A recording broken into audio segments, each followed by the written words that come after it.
ورنہ اللہ کا عذاب بڑا سخت ہے. بے شک. اور حدیث پاک ہے بخاری شریف کی، من عاد علی ولیا فقد آذنتہ بالحرب، جو میرے کسی ولی سے دشمنی کرتا ہے میں اس کے خلاف اعلان جنگ کرتا ہوں. اور اعلان جنگ میں ہر فریق دوسرے فریق کی قیمتی چیز چھینتا ہے. صحیح جی. تو کسی دیوبندی کا کچھ نہیں کر سکا جس کو ہم بھی کچھ نہیں سمجھتے، تو رب پاک عز و جل اللہ کا کیا کر سکتا ہے؟ لیکن پر اللہ پاک تیرے ایمان کو چھین لے گا. صحیح. اپنی روش کو بدل. اچھا تکبر جو ہوتا ہے نا، تکبر یہ بھی انسان کو لے ڈوبتا ہے. جی. اب ان کے فالوورز کے تکبر پتہ کیا ہوتا تھا کمنٹس میں؟ the damage has been done. سر ہون بھی کہو نا، ہون تے کہو نا the damage. ہون سر ڈیمیج نہیں، ہون تو ڈیمیج تو اگلی شے ہو گئی ہے سر، ہون تو سارا کچھ ہی ڈیمیج ہو گیا. ہاں ہون کو ڈیمیج has been done کیوں نہ ذرا چھوٹو صاحب نو. اور اتوں دی پھر انہاں دے بعد فالوورز دا کمنٹ ہوندا ہے مرزا صاحب ون مین آرمی ہے. سر وہ ساری ون مین آرمی سر سو گئی سر. ہاں سو گئی سر. وہ سر نکلی کوئی نہیں اپنی جیلم دی بیرک چوں. یہ آرمی نو خواہ کو بدنام نہ کرو. تے یہ ون مین آرمی سی. تے میرا تو خیال ہے کہ جڑے نال جو اور بھی چیلے کھانچے سیگے انہاں دی بھی آواز کوئی نہیں نکلی. تے یہ ون مین آرمی دا سر دیکھ لیا سر، پکیاں دا حال دیکھ لیا نا کی بنیا. یہ چوڈو صاحب علمی حکڑا، علمی حکڑا جڑا نا چوڈو صاحب وہ دی قدر کرو.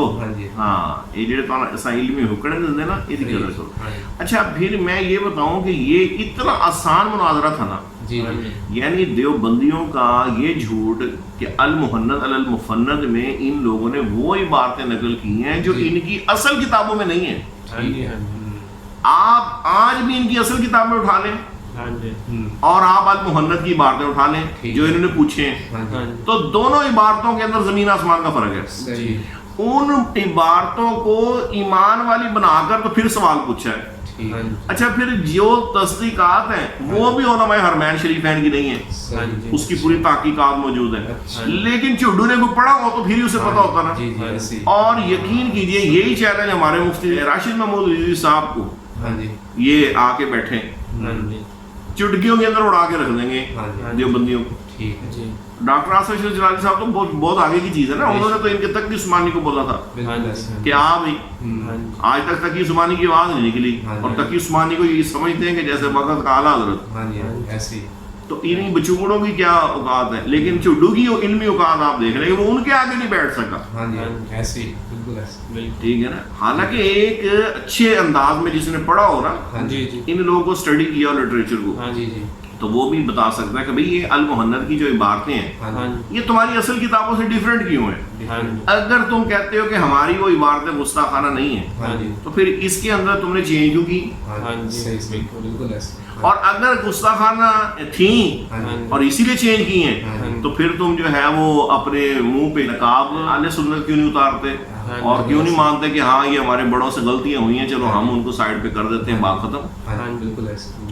تو سر یہ دونوں ہاتھ میں لڈو، جیسے چوڈو لینا چاہتا ہے ویسے وہ بھی لینا چاہتے تھے دیوبندی. لیکن یہ ہے کہ اگر اس نے پڑھا ہوتا تو یہ مارتے نقل ہے، یہ اٹھاتا ہے جو ہمارا گمان غالب ہے، یہ اٹھاتا ہے لکھا ہوا کہیں سے لٹریچر، وہی آگے چھاپ دیتا ہے، وہی آگے بول دیتا ہے کہ جی یہ اس طریقے سے ہے.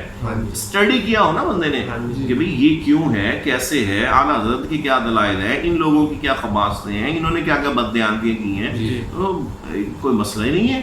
اور یہ نہ ہو تو جناب دیوبندی تو کبھی اہل سنت کے آگے کیوں نہیں کچھ سکتے.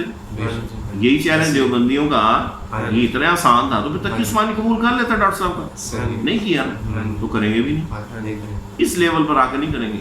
چھوٹے موٹے نیچے درجے میں وہ کوئی کرتا رہے تو کرتا رہے، کیونکہ ان کو پتا ہے کہ اس طرح کا لائیو مناظرہ ہو گیا. اور چوڈو کا بھی مقصد جہاں تک وہ بھی تھا کہ میرے اندر جو ہے وہ کتنی کے ہے، لیکن ویورز لینے ہیں، سبسکرائبر لینے ہیں. اور اچھا پھر ان کے یار فالوورز پہ میں حیران ہوں. ہم اس کی ویڈیو بناتے ہیں تو ظاہرہ اسی کی تصویر لگانی ہے نا بھئی، ہم اس کو مخاطب ہیں اور وہ ہمارا مخاطب ہے، تو ہم نے اسی کی تصویر لگانی ہے تاکہ لوگوں کو پتہ لگے کہ ہم نے اس سے بات کر رہے ہیں. تو تو کہتے ہیں یہ جب تک نا مرزا چڈو کی تصویر، مرزا اجیلوی کی تصویر نہ لگائیں تو ان کی نا اس کی تصویر لگا کر جو ہے اپنا چینل چلاتے ہیں. اچھا ایک کدی نہیں دسیا مرزا چڈو نے نہ سنی نہ دیوبندی نہ شیعہ کوئی چھڑے کوئی نہیں، تصویریں لا کے. اب جس کے ساتھ تھوڑے سے بھی فالوورز ہیں تو وہ تو فوراً چونک کے دیکھیں گا نا. مطلب کوئی ایک بھی تو کچھ چھوڑا ہو. یہ تو نہیں نا کہ بھئی اس کی بھی لگا دی، اس کی لگا دی. دعوت اسلامی ہو، اپنے ڈاکٹر صاحب کی ہو، کوکب نورانی صاحب کی ہو، کوئی اور ہو، اس نے مجھے بتاؤ کوئی چھوڑا ہے؟ صرف یہ کہ اس کے ساتھ بھی کچھ مجھے مل جائے گا، اس کے ساتھ بھی کچھ بھیک مل جائے گی، اس کے ساتھ بھی بھیک مل جائے گی، اور سارے کو بھیک کٹھی کر کے منگن آ لے ہو. اور ہم ایک تصویر اس کی لگا دیں چڈو کی کہ یہ قادیانی ایجنٹ ہے، یہ دیکھو. ہمیں کہتے ہیں ان کا تو چینل ہی نہیں اس طرح چلتا. ہم اشتہاروں سے کماتے ہیں نہیں، تو چینل نہیں چلتا. ان کی روزی روٹی نہیں چلتی. پتر روزی روٹی سارے نو پتا تہاڈی کتھوں آندی ہے. ہاں ٹھیک ہے نا. قادیان براستا ربوا، ہاں جی یہ ایویں نہیں، اور بڑے بڑی ایجنٹیاں نے.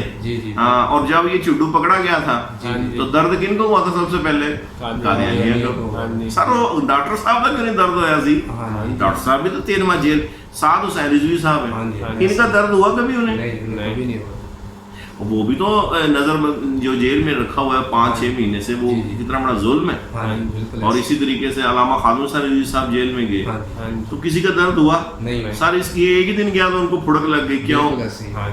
یہ ساڈا ہے، یہ ساڈا ہے. تو چڈو صاحب کہ تسی بندہ ایمان بیچ کے تو بے ایمانوں کی ایجنٹی کرے تو پھر کہے میں بڑا مخلص ہوں، میں تو کچھ بھی نہیں لیتا. تو سر کہانیاں نہ سنایا کرو، ایدا دی کہانیاں نہ سنایا کرو، بہت بری بات ہے. نوکری تہاڈی ادا ہی کوئی نہیں جی، تے ادا تانوں جڑا فارغ کر چھڈیا. تے ہن جڑا ظاہری گل ہے کہ گل وچ کچھ ہو رہا ہے.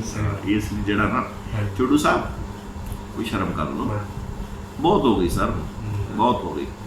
تے حیا والے لیے بہت ہو گئی ہے. تے جے پھر مزید تسی پھر اگے آ کے بڑکاں ماریاں تو سر کوئی گل نہیں، زندگی بخیر. پھر اساں تانوں علمی حکمیں دین واسطے حاضر ہاں سر. بہت شکریہ جناب.